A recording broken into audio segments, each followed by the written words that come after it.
forever, and I made friendships that mean the world to me. This journey is indeed far from easy, especially when pandemic strikes.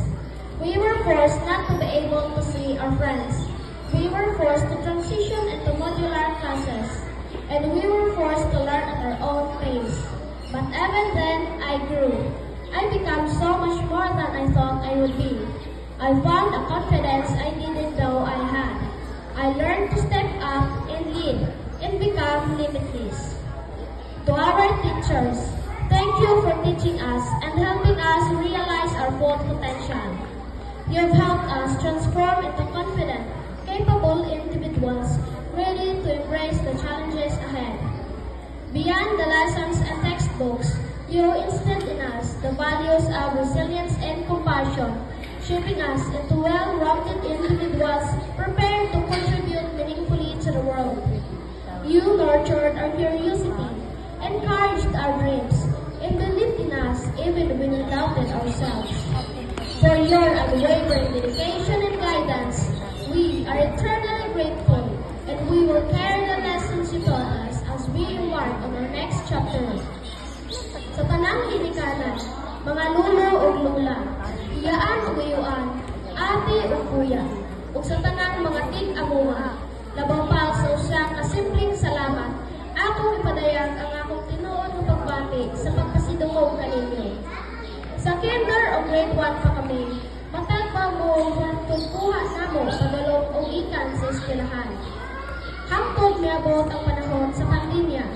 Hatod kuha gihapon mo pero module lang dala. Kapoy sa pero tanawa. Mauni karon ang bunga sa inyong walay puas nga suporta. Kamo ang tinuod ng mga bayani luyo sa among kalampusan.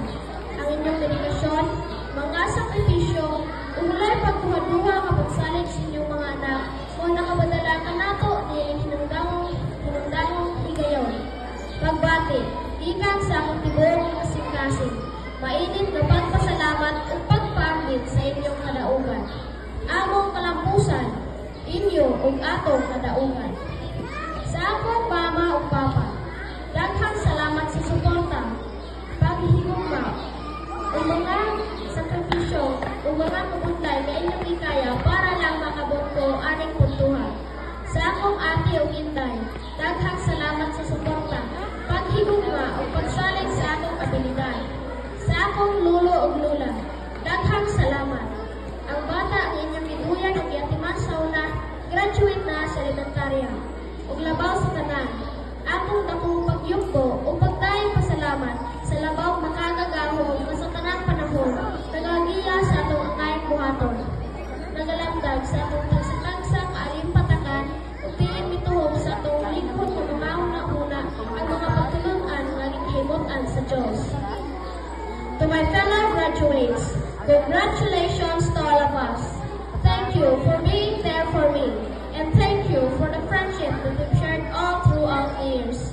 Some of us might take different paths in the next years, but I will always be looking forward to each and everyone's success.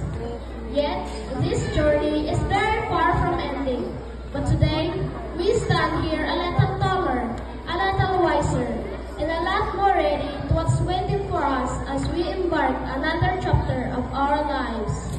Class 2025, congratulations